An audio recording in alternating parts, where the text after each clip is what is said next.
مال ایران 1400 سال پیش شهر تمیشه.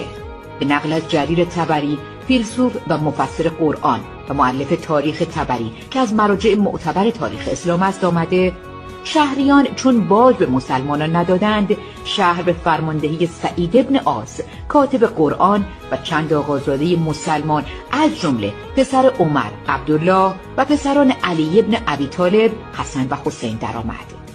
آنان وعده ایرانیان دادند که اگر دروازه ها باز کنند تنی را نکشند و چون باور بر آن وعده رفت دروازه ها بگشودند و از آن روی که در اسلام دروغ جایی ندارد، حسن، حسین، سعید و عبدالله همه ایرانیان تمیشه را کشتند جز تنی تا در گفتارشان دروغی نبوده باشد.